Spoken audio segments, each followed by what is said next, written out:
Welcome to New Mexico Black Rifle Operators Union. I'm your host, Sean. So, after the midterms, and we are now controlled by communists, you can bet money that we're probably going to see anti-gun ads. I've started seeing the gun ads on YouTube, and I've seen 2 articles now where they're talking about how this is going to be a thing from now on. They're trying to take what they did for big tobacco and run it against guns. Will it work? No. Mostly because what they're facing isn't with the youth, I should say, trying to get to guns because of what they see in like media. Because of movies? Absolutely. Are they gonna do it because of any other reason? No. Video games specifically is where I've seen my kids become more interested in guns. Is because in video games they're everywhere.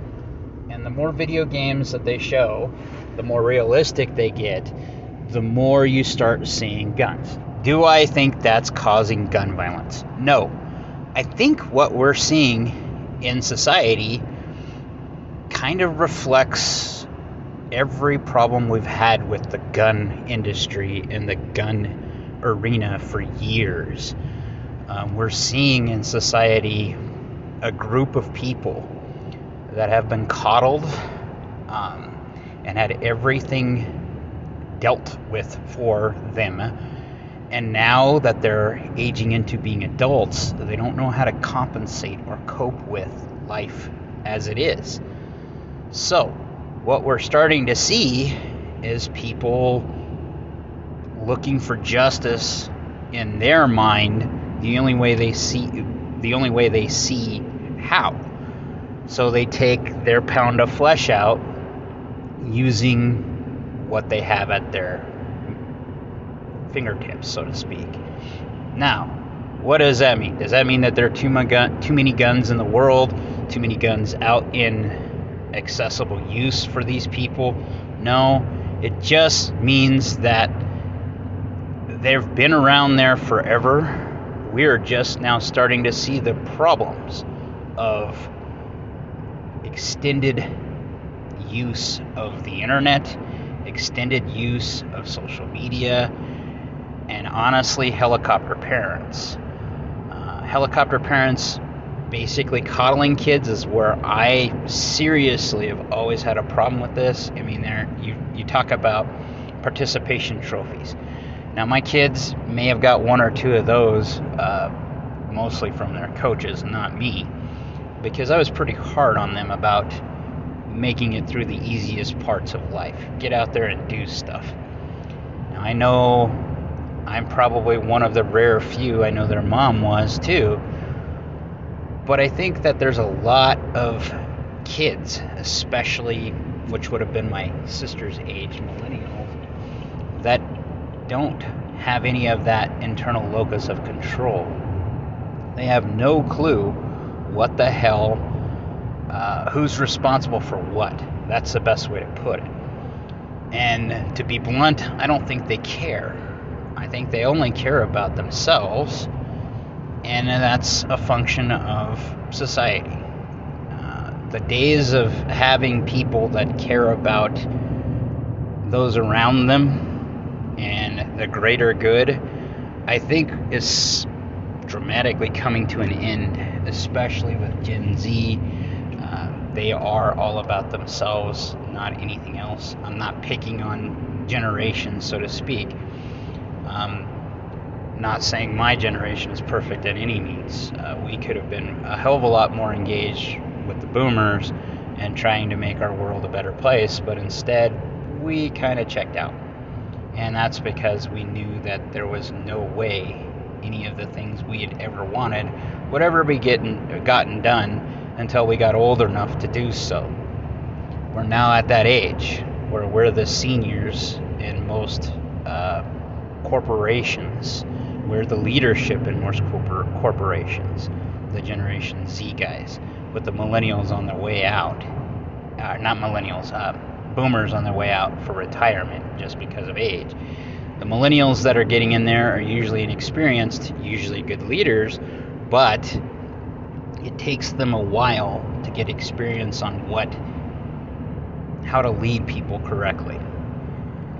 Now, I myself am supposed to be a leader.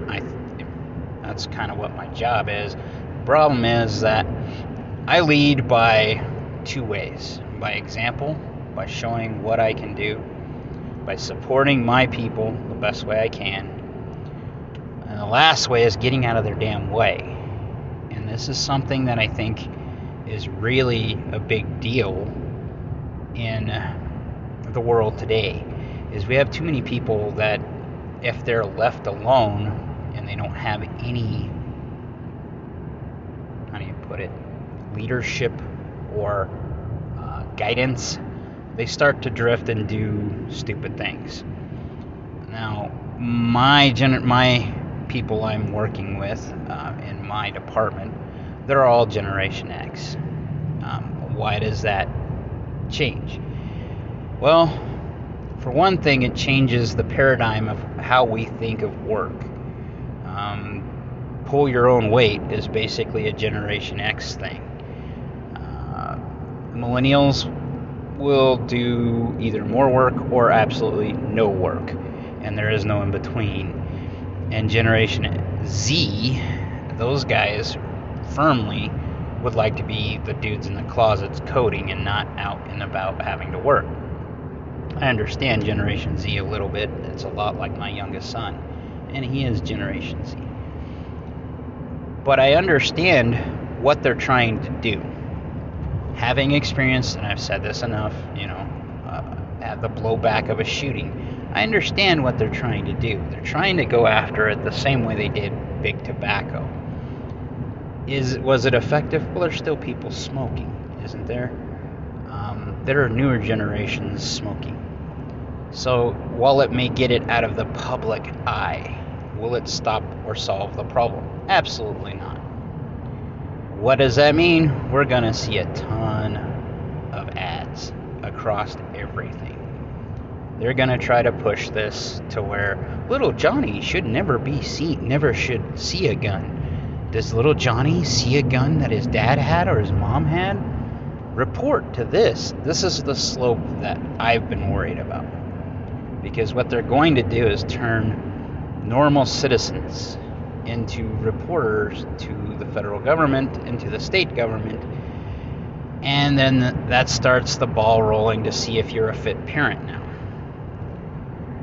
You having a firearm hanging on your wall, whether it's brand new, old, whatever, I don't really care. It's never been a thing that I really cared about. I have one hanging on my wall, and it's an old cap and ball pit rifle that my sons and I built when I first got them.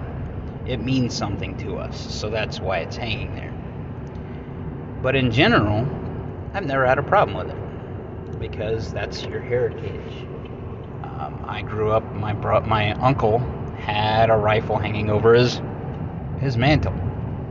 That's something you see in the world, especially in the Southwest. So for us to demonize these items and switch to a different mindset is what they're trying to do.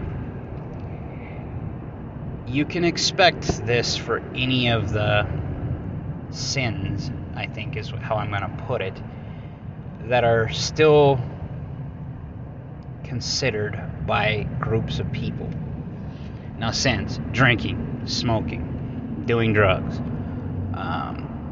having a sugary soda now, eating meat. These are all considered sins.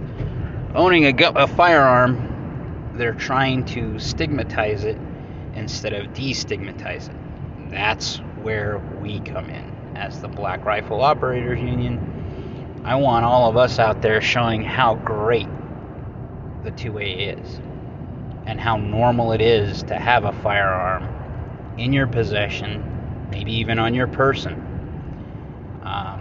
I would hope it would be on your person, to be honest, because in today's day and age, or a firearm on your person, that is, we are not given any guarantees. And after the last 18 months of losing both of my parents, both to age and illness, I understand that more now than ever, that honestly, everything is on me. My well-being as an adult is on me. I can't ask my kids or expect my kids to watch out and take care of me. Neither could my parents, and neither did they want that. That's called being an adult. And in today's day and age, being an adult doesn't mean what it used to. Being an adult when you're age 18 used to mean that you've come up in age, you've changed your mentality, and that you've become mature. What I'm seeing nowadays is that an 18-year-old circa 1986, when I was 18 or 19, is dramatically different than an 18-year-old now. At 18, I was already looking at possibilities for life, where I was going with my life. If you ask an 18-year-old now, they have zero clue, or very minimal clue. I worked to get in position to be ready to do what I'm doing for a living. Now, I know some millennials that spent their entire college career getting ready for the position they believe they would hold. Now, I understand that. That's hard work. And then to be cheated by the system. And what I mean by that is, if you are a millennial and you are younger, the positions you're interested in usually require experience. How do you get experience if they won't let you try out for something when you've never been given the chance to? You can have all the training and background in the world, and experience matters a lot more. So that's where I think we're going. It sucks that we're going to start seeing a crap ton of, you don't need an AR-15 to be a man, that type of thing. An AR-15 isn't used for hunting, it's a weapon of war. This is the type of ads you're going to see. And I've seen one or two already on YouTube. And if they're already leaking out on YouTube, because that's the cheapest way to buy ads, I'm sure that they're going to start making an appearance on every other social media and media platform that's out there, from movies to TV to everything. What am I going to tell you to do? Counteract them. Maybe not have a commercial, but make them think about who they're focusing on. As I've said before, everyone has a gun guy. I have become the de facto gun guy for a lot of people. And when I say gun guy, I mean real gun guy. I have people that are dyed-in-the-wool, should-be armorers, coming to me and asking questions about calibers or why their rifle's doing this or that. I don't know how I've got this, other than just being in the 2A, being a fan, and using firearms my entire life. You know, I can remember very early on, at the age of 4, my dad taking me out shooting for the first time. I did the same thing with my boys and my daughter when she was 9. The idea is to get them normalized and used to what's in the house. I don't want my kids going to someone else's house when they were younger, seeing one of these, it's spiking curiosity, and then some idiot ending up being shot accidentally. So I did everything I could to teach kids safety and what to do if they see one. And I think that's part of what we need to do to counter that piece. Like, share, subscribe, be great.